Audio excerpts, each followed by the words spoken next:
مسلمانوں کو بم سے اڑانے آیا تھا، وہ کیسے اسلام کا داعی بنا؟ امریکہ کی ریاست انڈیانا کے شہر منسی میں پیدا ہونے والا رچرڈ میکنی ریمبو کی فلمیں دیکھتے ہوئے بڑا ہوا اور اسی کی طرح سخت جان اور طاقتور بن کر دشمنوں کو مارنا چاہتا تھا۔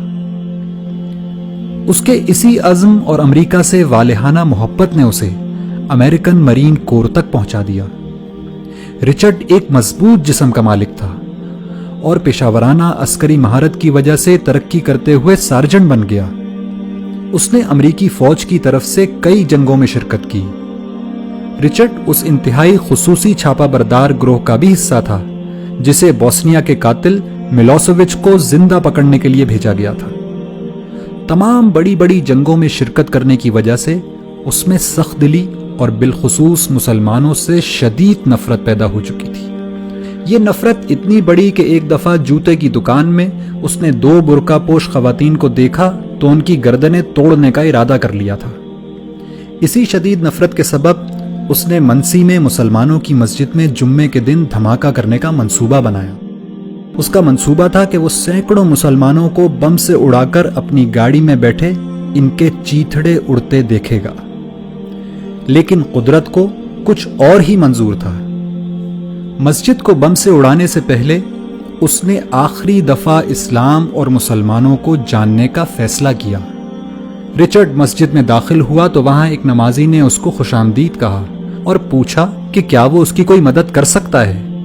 رچرڈ نے اس شخص سے اسلام کو جاننے کی خواہش ظاہر کی، چنانچہ اس نمازی نے اس کو قرآن مجید دے دیا اور کہا کہ آپ اس کو پڑھیے اور پڑھنے کے بعد جو سوالات آپ کے ذہن میں پیدا ہوں وہ ہم سے پوچھ لیجئے گا۔